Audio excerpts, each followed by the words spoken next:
首先咧係一個我先頭所講嘅蝦子撈麵嗱，咁啊係有條油菜嗱，呢一個咧佢就可以擺埋油菜喺度啦，係咪？佢就唔需要話咧皮薄啊餡靚咁樣，皮一定要夠薄，咁裏邊咧又睇到肉粒啦，同埋有啲係有人住嘅咯，下樓下擺咗個電雞嘅，咁嗰啲應該係租咗出去俾嗰啲批發商場嗰啲工人住嘅啦，飲品嘅咖啡嚟嘅嚇。上邊個菠蘿我估佢應該係裝飾嘅。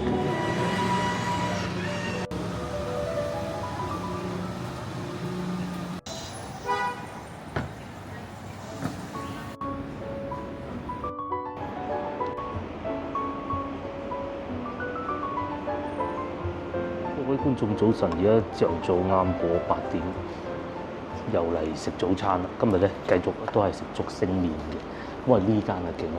我諗咧竹升麵嘅餐廳啊、小食店啦能夠攞到咁多米芝蓮嘅咧，都喺呢度啦。其實我事前並不知道嘅，咁但係我知道佢哋大名呢個叫竹園竹升麵，西關總店，好似佢哋係連鎖經營，但我唔肯定啊嚇。就係咁啦，勁喎！嗰度寫住啊，70年堅持只為做好麵。咁我今日咧就唔會淨係要雲吞麵啦，我要一個蝦子撈麵，即係嗰啲一粒粒嗰啲好細粒嗰啲咧蝦子麵啊，但佢就撈麵嚟嘅，15蚊一份。然之後咧就再要一個鮮蝦淨雲吞8蚊。咁除此之外咧，佢哋仲有好多美食嘅，蟹膏雲吞。我哋唔係太喜歡呢啲咯，可能遊客會中意嘅，應該都好味嘅。咁另外仲有豬油撈麵咧，擔心身體負擔唔到，咁所以又冇叫。建議各位觀眾，其實如果翻到嚟咧食雲吞麵鋪咧，我認為啊嚇，一個撈麵再加埋一個淨雲吞，其實係一個唔錯選擇嚟嘅。咁但係份量咧，同埋使費咧係都會比一個雲吞麵多嘅，咁你可以分開嚟試啊嘛。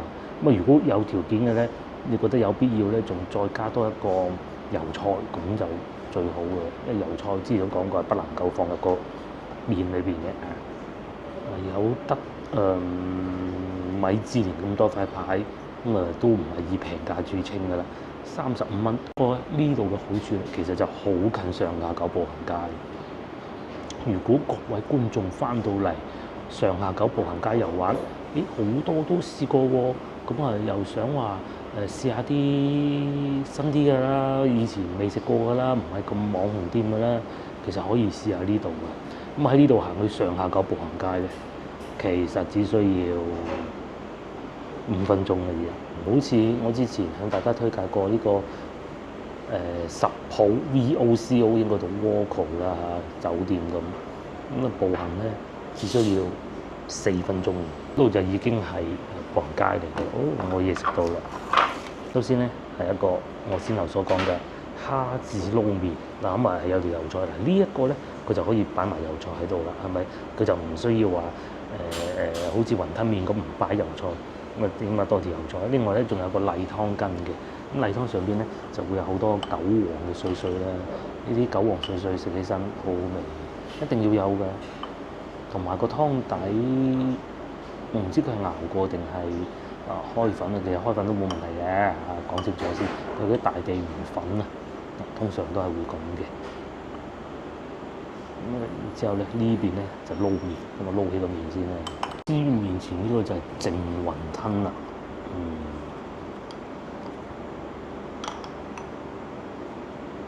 佢唔係話勁傳統嗰種做法嚟嘅喎，勁傳統嗰啲係會好似金魚尾咁噶嘛。咁佢又唔算大粒嘅，合理啊，合理。應該先從麵開始食起。你哋係點樣食雲吞麵？咁啊，如果撈麵嘅話咧，因為通常都係會跟底湯。如果你覺得有啲乾喎，咁因為好正常啊，佢熱嘅咧，佢啲水分係會揮發嘅，一路揮發一路乾，咁就畢啲湯去啦。蝦子都比較幾薄。係啊，佢係乾呢種嘅。通常咧，如果靚嘅係會用斗門嗰邊嗰啲嘅。我諗同埋呢個價錢應該都要翻嗰邊嗰啲。通常咧落咗蝦子咧係會有少少鹹口嘅，正常嘅。我最關心嘅一件事咧就係會唔會好乾。嗱，首先講清楚先，做得撈麵咧，佢又唔好似琴日嗰啲咁樣，咁幼嘅，太幼咧撈唔起身嘅，會全部變到一劈魚咁樣，嗰啲咧就湯麵好嘅，所以要識食啊。通常咧，我哋要就懂就人都會記得嘅，邊間鋪頭嗰啲麵咧係會幼身咧就最好咧就喺湯度食。邊啲鋪頭咧佢係稍微粗少少嘅，好似呢啲咁樣，咁咧就撈麵食。咁呢間我第一次嚟，我唔知啊嚇，但係喺我哋心目中都會記住嘅。同埋係有啲油香味嘅，係幾好嘅，有少少豬油嘅香味。有，接嚟試下個靚雲吞嘅味。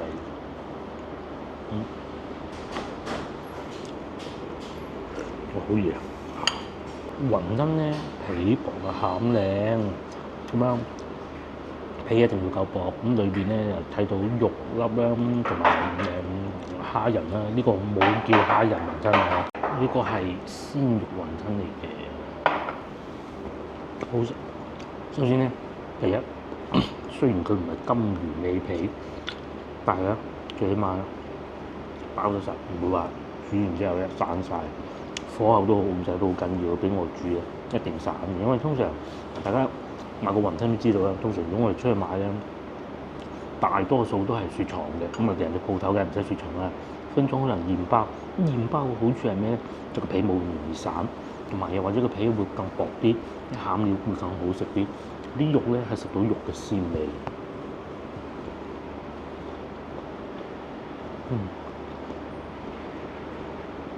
同埋佢哋都對自己好有信心，冇落好多嗰啲味粉喺裏邊。係。咁佢哋鋪頭咧係咁嘅，我上網查下資料，其實嚟之前咧我都15、16嘅。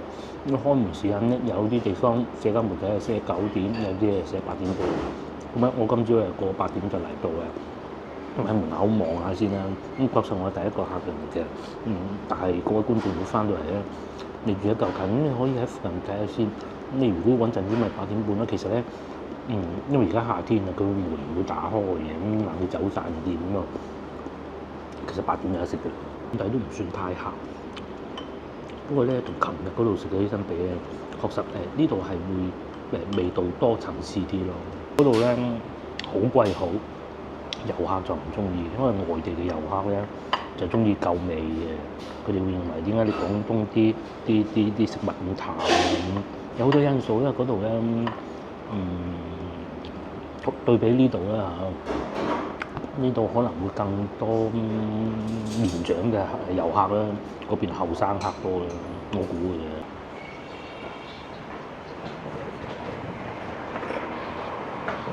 食包大家睇上嗰一點嘅，所以咧永遠都係話價錢係一個好關鍵嘅。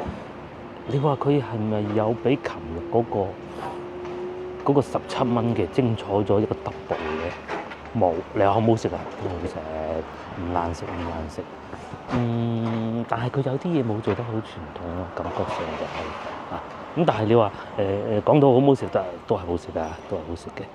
咁同埋咧，即係確實有好多遊客，嗰啲遊客咧外省嚟嘅，佢連咧，佢以為雲吞麵係淨係得麵嘅，係咪好刺激嘅？大家聽完之後覺得鮮蝦雲吞麵咁其實佢係兩樣嘢，咪鮮蝦加雲吞的湯麵其實全名應該咁啊。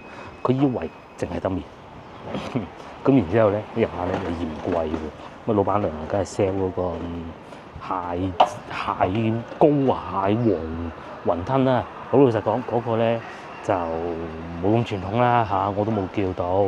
但係你話作為遊客，其實好似我時候咁樣揀咧係冇錯嘅。因為我一直咧都認為好多遊客都係識嘅，其實係唔識嘅。不過我諗睇緊影片嘅觀眾應該識嘅。呢度就係18浦南路，如果沿住呢條路一直行過去，一直往南行，就可以去到623路。咁仲可以去得到沙面島㗎啦。咁大家有機會如果去沙面遊玩嘅話，可以過嚟試試，係值得一試。至少個老闆係廣東人、廣州人。咁琴日嗰度咧，即係雖然我唔係話歧視或者乜嘢嘢，但係其實個老闆咧唔係廣州人嚟嘅。咁但係食物 OK 就得㗎啦嚇，食物 OK 咁咯。帶大家喺附近行下，咁啊睇下西關呢邊啲舊路啦。之前亦都帶大家睇過長壽路附近嗰啲啦。咁嗰邊咧就相對冇咁西關嘅，呢邊就正正式式係西關，即係你係路名係會認得嘅，好似呢啲18浦路咁啊，18浦南。但係咧你冇喺呢度住過，又或者好似我呢啲咁樣咧，經常過嚟咧，你係會搞亂晒啲路名嘅。咁喺呢度咧，同之前啊，我哋去東山口嗰度唔同啦，即係都講過㗎啦。呢邊咧就產業多啲嘅，但係學校咧就冇嗰邊咁好。咁所以咧嗰啲屋咧其實有好多係丟空咗㗎。咁佢可能第一老人家唔想喺度住，咁爬樓梯呢啲冇可能係會有電梯嘅。爬樓梯又辛苦，租出去又唔想租，又或者租唔出。咁啊啲屋其實當年又唔係買翻嚟，可能係早上留下落嚟嘅啫。你仲要翻新過佢，有啲又可能係翻新唔到，因為佢係歷史建築物，林種各種原因咧，其實有好多鋪頭、好多屋啊，2樓咧係丟空咗㗎啦，好似呢度上邊咁，呢啲都係。你係睇唔到有花盆啦，嗱嗰邊有冷氣機，可能租咗俾公司咯。咁嘅，喺度樓上啊有住緊嘅，可以理解為咧，其實就越舊就冇人住嘅機會就越大嘅。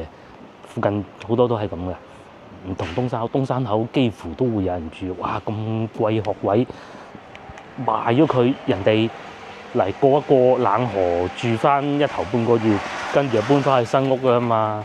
呢啲咧就少啲啦。上邊呢啲咁樣都有人住嘅，但係佢就唔係嗰種老西關嘅街坊啦。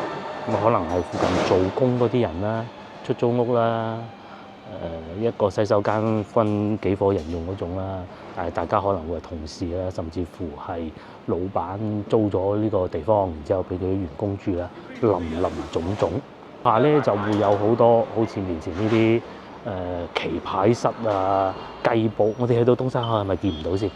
大家回想一下，好少嘅，都係翻到嚟西關呢邊多嘅。咪煙酒鋪頭，東山口都係少啲嘅。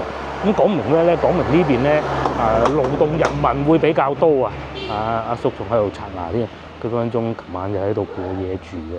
另外呢度啲路咧，相比起東山口咧，又會更加彎彎曲曲啲嘅，因為以前啲路咧其實就唔係直嘅，係啊，咁佢可能咧會因應啲河涌而建成嘅，咁又或者有去咗河涌佢先至有路都唔出奇嘅，後尾吸咗起身咁解嘅啫。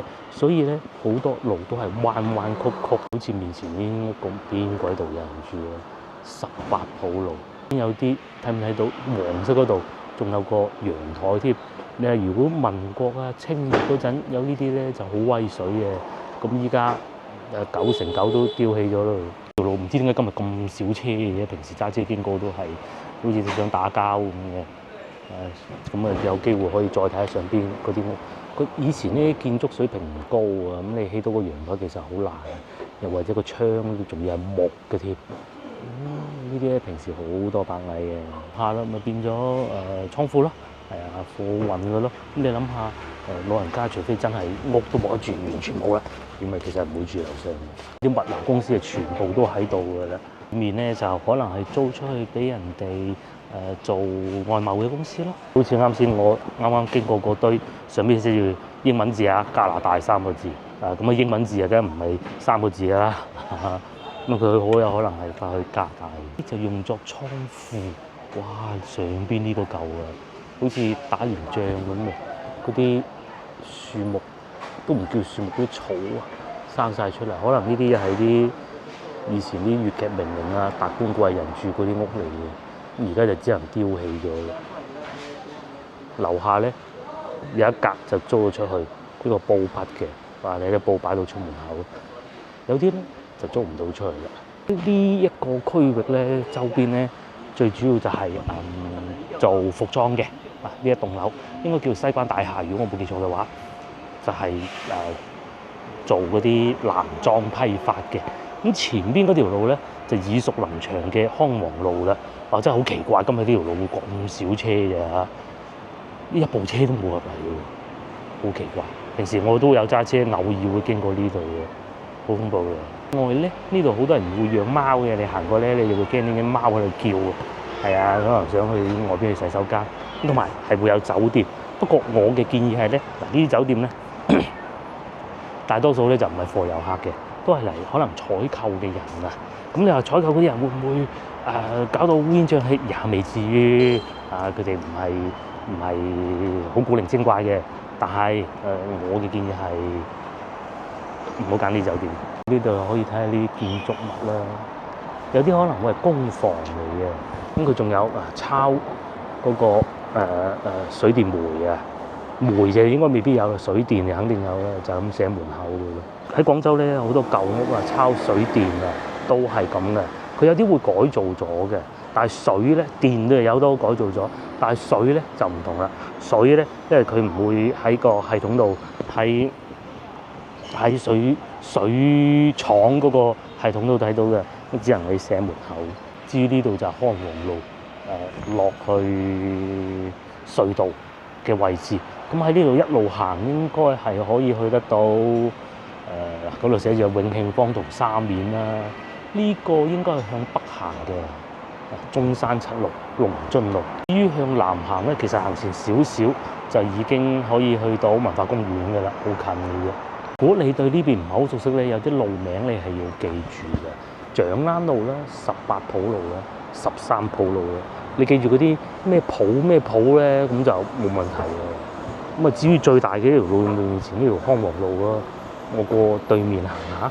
康王路就繁忙好多啦。如果要去海珠區咧，喺呢度啊都可以上得到去，又或者去芳村都得嘅嚇。咁啊呢度一上橋咁啊過去就係海珠區嚟嘅啦。面前呢度和平中路開始見得多啲車咯。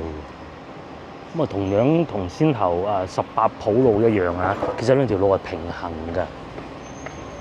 咁咧對面咧見到咧一樣都仲係嗰啲舊屋嗱，呢度唔會變嘅，全部都係嘅啦。你係可以慢慢睇嘅，睇下點解會冇人住嘅咧咁咯。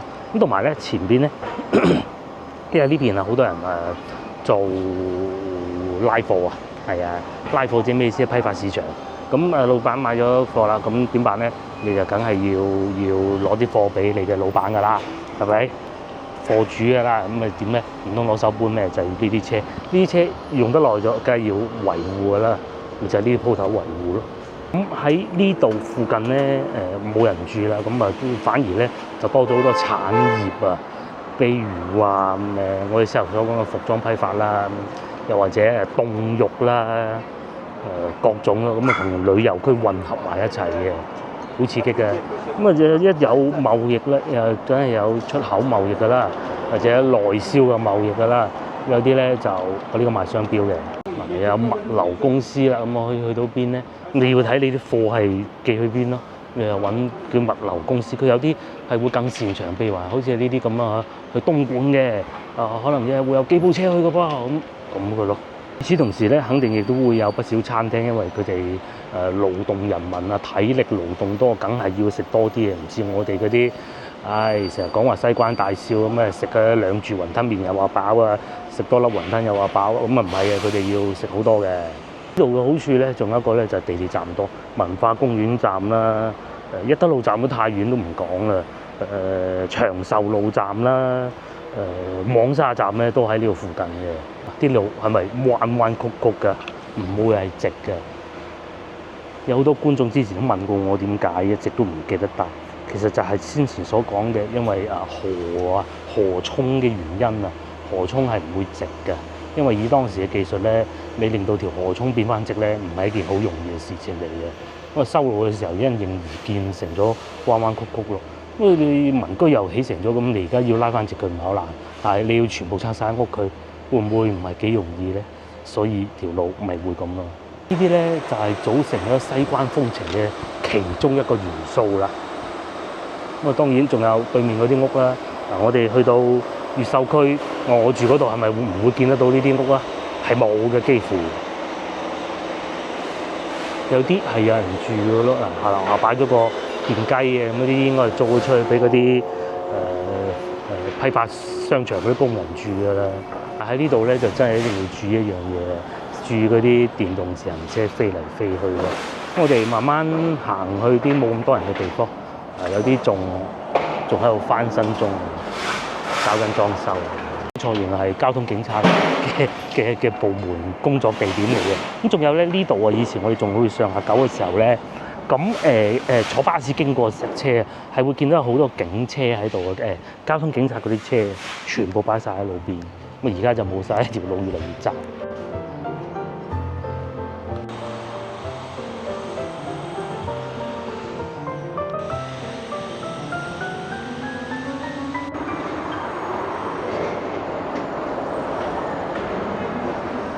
通常會向各位推薦，如果翻到嚟呢邊遊玩，你唔認得路咧，你認住綠色嗰棟樓就得㗎啦，好高嘅。其實嗰度有黃沙地鐵站，嗱喺正前方。咁去得到黃沙地鐵站咧，就意味住你又好近沙面㗎啦。即係近到係以前仲要行天橋過嘅，依家唔使咯喎。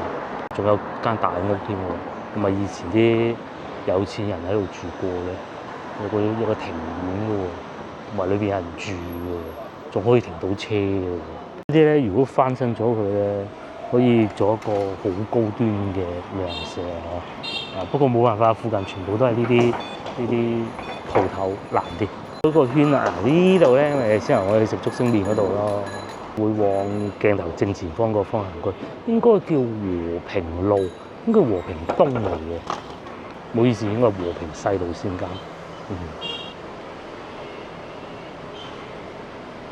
嚟到西關又會有好多啲鋪頭，朝頭早佢唔會開門嘅。雞煲睇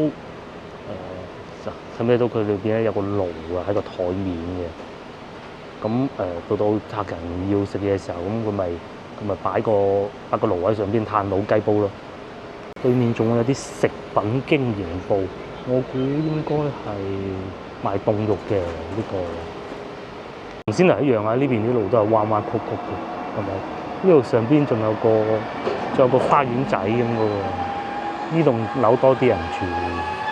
如先頭所講，呢度附近咧就已經好多都係變咗倉庫啊，又或者有啲會翻新過，所以咧又會有啲裝修公司啦，又或者直接就係賣塗料啊。呢個係裝修公司嚟㗎，塗料佢只不過擺咗喺度招攬客人嘅啫。又或者仲有醫療所啦，清平醫療門診部，會唔會係一啲醫院開喺度嘅門診部咧？唔知啊。有啲屋咧就翻新過，譬如面前啦，清平路大家應該都好熟啦。咁賣海味嘅，同埋賣寵物嘅，所以咧喺呢度咧，有時行嗰啲鋪頭會見到，點解裏邊啲貓咧唔似嗰啲家貓，似寵物貓嘅？可能喺呢度嚟。呢一個係翻新過嘅呢個屋。哇！不過喺呢個變電呢度面前住都幾吃力喎。有斜對面呢個麵包店，美日麵包店做咗好多年㗎啦。大家有機會翻嚟行過咁啱肚餓，又或者你想買啲包翻去酒店擺住，驚肚餓嗰陣要醫下肚咧，都可以試下嘅。金牌雞仔餅25蚊一斤，幾好嘅。呢度咧就賣啲狗㗎啦、貓㗎啦，係咁叫嗰啲狗。咁喺鏡頭正前方一路行過去，其實就已經係上下九步行街，不過咁早冇人唔過去。我哋去黃沙嗰邊有隻狗就咁啲，即係一籠一籠嘅貓啦，啲寵物貓嚟嘅。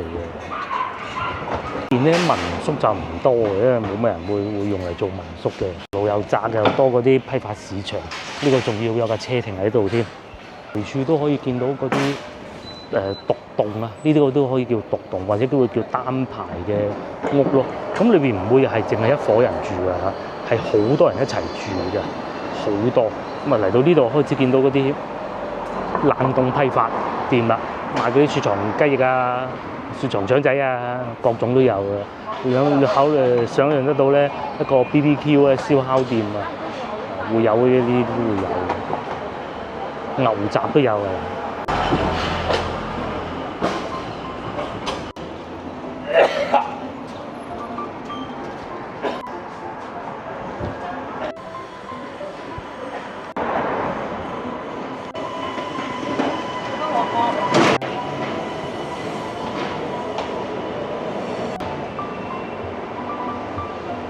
鋪頭都係賣呢啲嘅，有啲係顧高端啲嘅，好似呢啲咁樣鹹牛舌啊，平價就肯定係居多㗎啦，即係嗰啲火鍋店啊，平價火鍋店啊，都會揾得到咯，嗰啲肉喺呢度凍肉，水產凍品都有嘅。咁喺呢度咧都會有好多巴士，譬如話6號啦，先係我哋見到嘅，或者呢個82啦。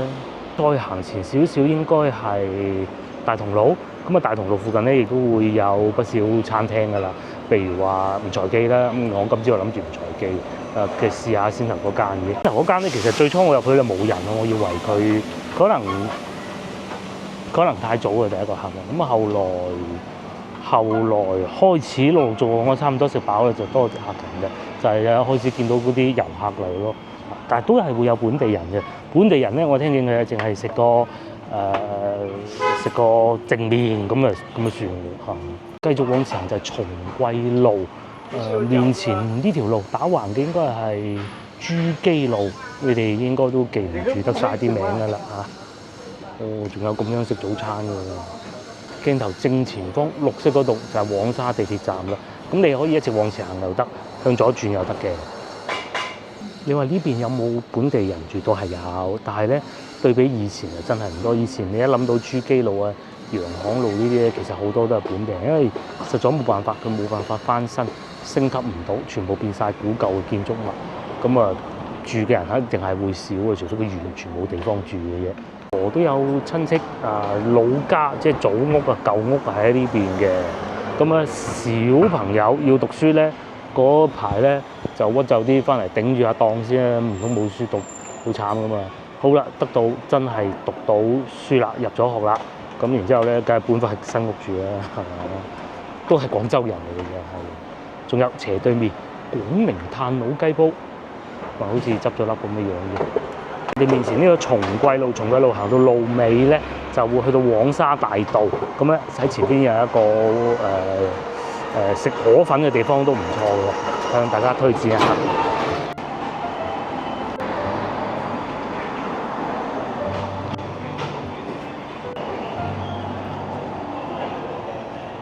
係咪好多嗰啲裝修店啊？係咪有呢個？仲要出租鏟車添，鏟車即係你裝修就鏟啲魚泥走噶嘛，我揾佢咯。我隔離咧就係食品批發鋪。咁你話啦，呢啲如果你真係本地人，你會唔會願意喺度住啊？我問你啦，你住樓上嗰啲咁，平時係租鬼咗佢出去俾人哋做工啊、搬貨嗰啲住就算啦。咁啊，稍為好少少，可能面前呢啲啦，80、90年代郵局樓上呢啲咧，可能係郵局啲宿舍嚟㗎。呢一度啊，呢度就有8層樓高，萬萬都諗唔到嘅一個旅遊區裏邊咧係會有啲咁樣嘅地方嘅，係咪？我諗大家應該都未必會嚟得到呢啲郵局。前邊仲有賣凍品嘅和平西路，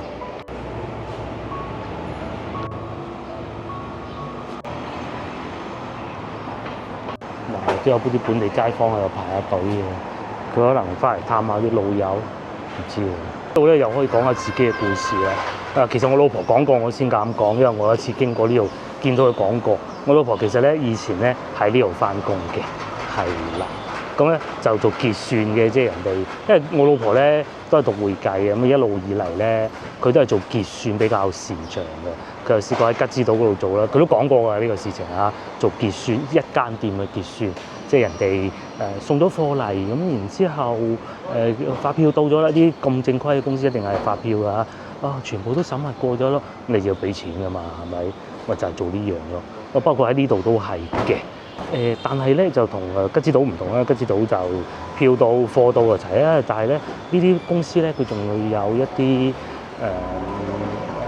藥物上嘅管制㗎，係啊，咁啊即係由於太辛苦啦。後生先做得到，所以佢已經冇做。不過當時咧喺度做嘢嘅時候咧，因為呢個公司大家萬萬都諗唔到，其實係香港上市嘅港資嘅，係啊，咁佢係冇辦法再升得到嗰個職位嘅。算咧行內地嘅結算制度冇問題嘅，咁但係咧去到香港嗰邊咧，其實啲會計制度係完全唔同嘅。咁咁大體差唔多，但係細節有好多都係，而且仲要用英文，又要用 SAP 系統嘅，咁佢係冇辦法繼續往上進修到，可以升級到咁，所以咪冇做咯。不過咧，裏邊福利好好嘅 ，OT 錢計得足嚇，一定唔會要你蝕本嘅，即係 OT 咗冇補水冇補休唔會嘅。咁同埋但係好辛苦咯，係啊，好多時候可能係凌晨12點先至收工。所以佢當時咧對呢度附近嗰啲宵夜檔咧就好熟嘅。不過而家講緊係15年前啦。邊度有啲乜嘢宵夜檔炒河粉，好熟噶佢。邊度食嗰啲桂林米粉好食抵食嘅，佢又知嘅。咁有啲咧又話都唔記得咗個名啊，都唔知係咪執咗咯咁。佢都係好知嘅。其實有一段時間我都係靠佢話俾我聽嘅。咁佢咧對吳財記咧就比較多諗法啦嚇。面前呢度咧大同路，喺呢條路咧，因為有廣藥嘅原因啊，所以咧就會有好多藥品批發嘅鋪頭啊，醫療器械啊，譬如話對面又有呼吸機啦，又有嗰啲醫療器械啦，譬如話輪椅啊、電動輪椅啊。各種啦嚇，中國工業水平就不是太好啦。有個電動輪椅講你都唔信啦。而家咧其實慢慢做下，因為成本佢低嘅，咁佢多人買啊嘛，成本低啦。咁啊，久而久之咧做到都幾好啊。我琴日咧經過荔灣路啊，咁啊見到有一對夫婦，當時我唔敢影人哋，就係個輪椅。咁啊前邊嗰位先生咧就電動嘅。咁佢有個勾咧，勾住後邊嗰個太太都係坐輪椅嘅，咁樣出行咯，好好笑。呢度就和平西路，大家如果要去永慶坊咧，其實咧你見到廣藥，唔好繼續行，向嗰個方向行咧，就去得到永慶坊嘅。呢邊就係我先頭所講綠色嗰棟樓咧，黃沙地鐵站嘅地方啦。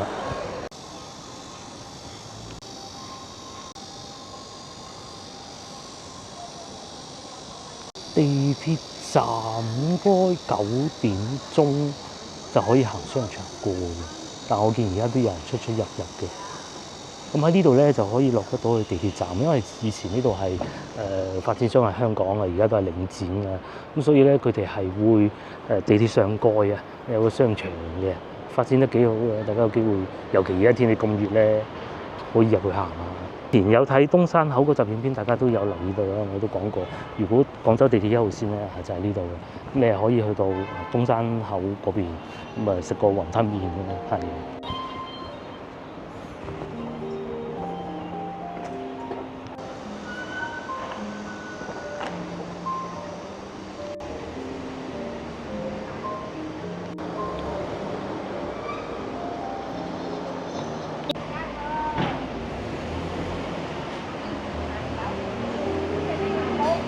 終於翻到嚟松桂路啊！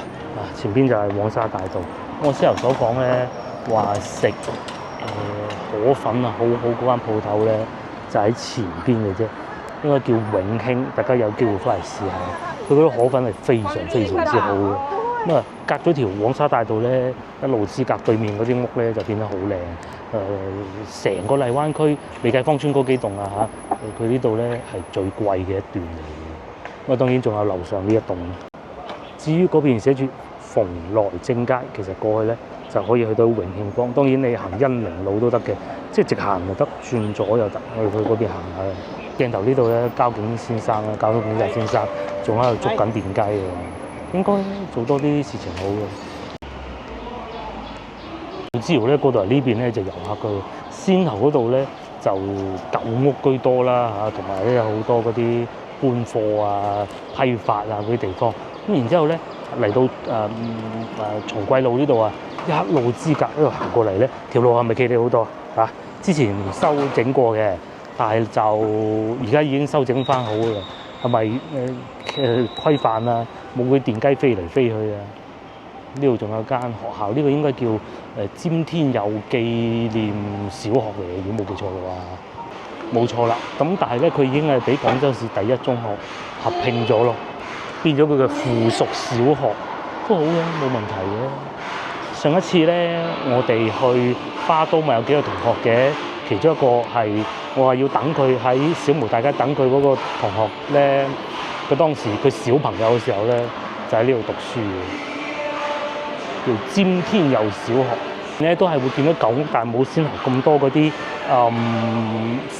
西關嗰啲住唔到人嗰啲大屋啊，係咪？好似面前呢啲咁，雖然舊，但係住到人嘅嚇，唔係嗰啲爛溶溶啊、鐵舊磚啊、清朝啊嗰啲感覺嘅咯。呢啲充其量都係見過50-60年到啦，大概50-60年之後嘅屋啦，樓齡都唔短嘅。而家行緊呢條路叫12鋪啊，記住嗰啲鋪。咁就知道哦，喺西關嘅。而呢邊咧就好多嗰啲雞煲嘅，啲中行雞煲咁嘅，唔知家仲有冇？哦嗱，呢度仲有一間，不過呢度就已經唔係中行啦，佢應該係搬咗過嚟呢邊。呢啲鋪頭咧通常都係夜晚黑先開㗎，老西關嗰啲味道啊嘛，呢度都仲有啲舊屋喎。但係呢啲唔係清朝嗰啲屋嚟嘅，呢啲係應該係建國之後咧，即係有啲人翻到嚟啊，咁你要俾屋佢住啊嘛，咧就係呢啲屋。我哋以前住大南路咧都係嘅，即係又係類似呢種咁嘅舊屋，只不過就呢度會好啲啦。先頭煙塵滾滾比起身，呢度係咪舒服好多咧？咁如果大家咧喺往西地鐵站出嚟咧，大家記住往松貴路呢個方向行過去，咁咧就可以去到永慶坊。喺領展商場裏邊都係指引嘅。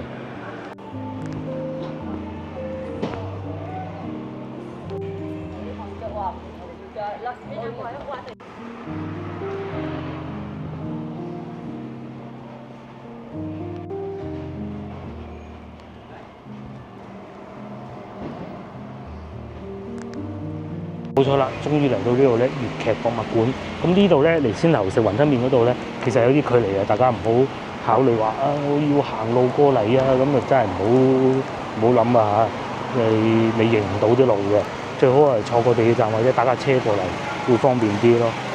博物館裏邊即係永慶坊啊嚇，裏邊都係會有好多美食嘅，但係就會商業化少少咯，都正常噶啦。譬如好似嗰度第一面咁，都係食雲吞麵，唔錯噶。係啊，乾淨企理好多啊！隨時都會有環衞工人喺度搞衞生，使到笪地乾乾淨淨為止。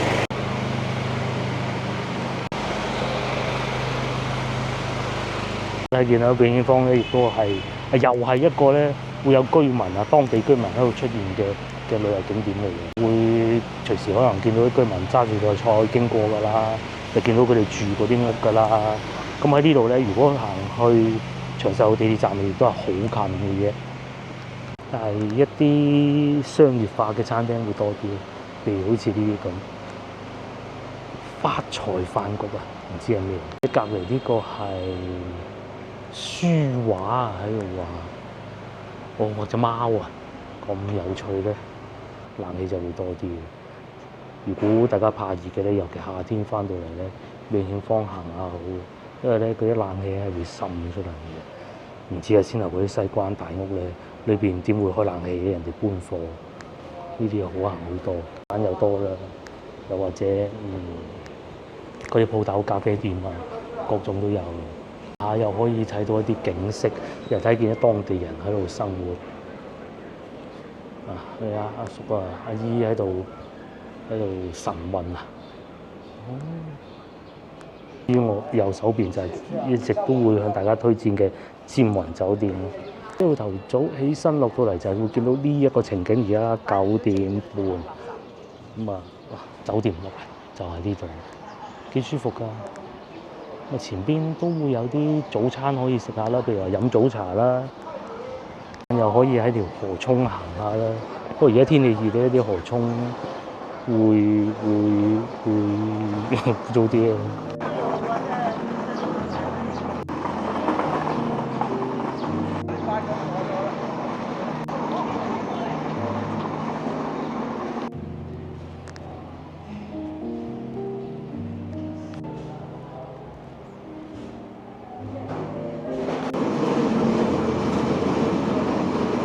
都係入咗嚟，呢度急腳買咗杯嘢飲，叫菠蘿冰啡，上邊有個菠蘿乾嘅喎。大家有機會翻到嚟咧，你話想食雲吞麵係啱喎，真係好熱而家。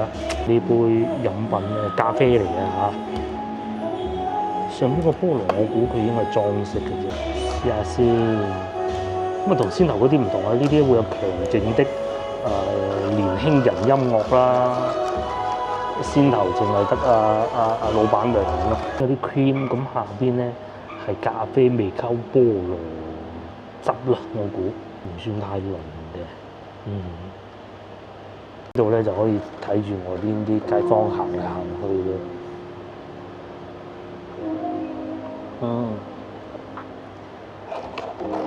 咖啡味唔算太濃，幾好。呢啲係適合俾你入嚟坐嚇，撇下腳。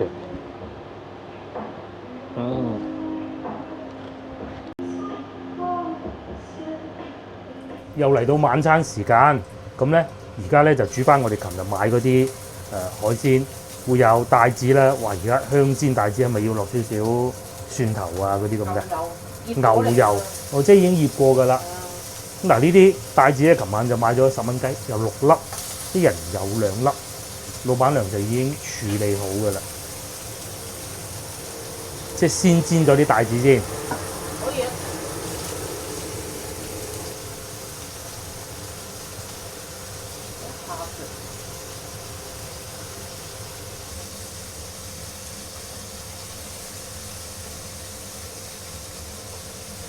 至於呢邊咧就煲緊湯咯，咁啊菜湯、番薯葉，又係琴晚買嗰啲係嘛？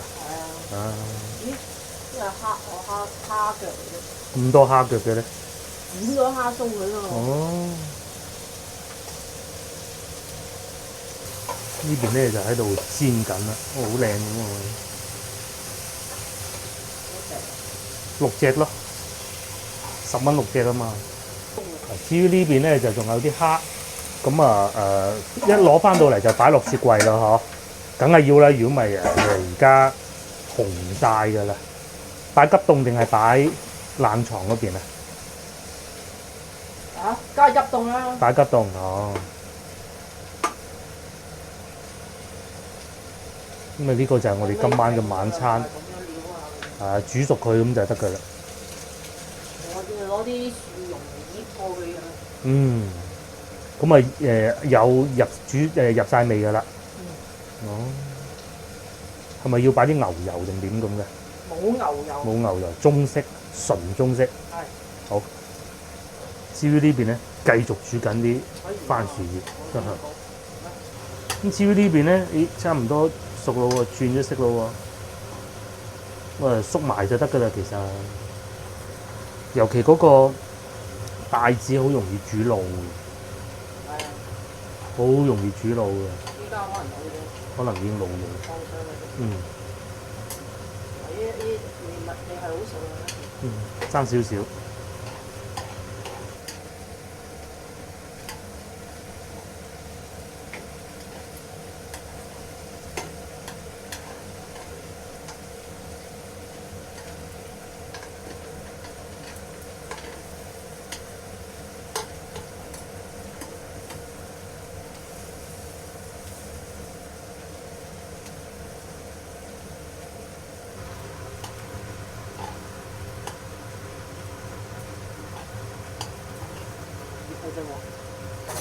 仲有呢一樽，就係我哋喺吉隆坡買嘅。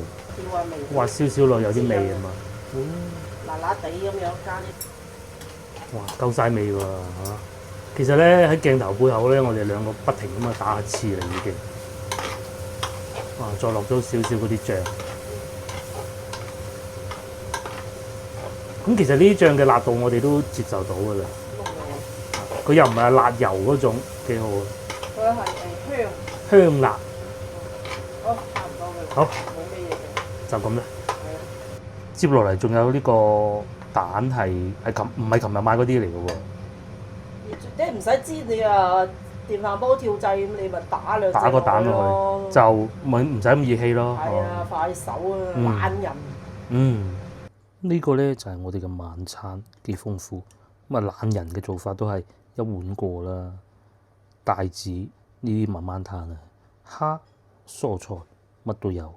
今晚飯正常啊，我中午食得好少，如果唔拍嘢嘅話。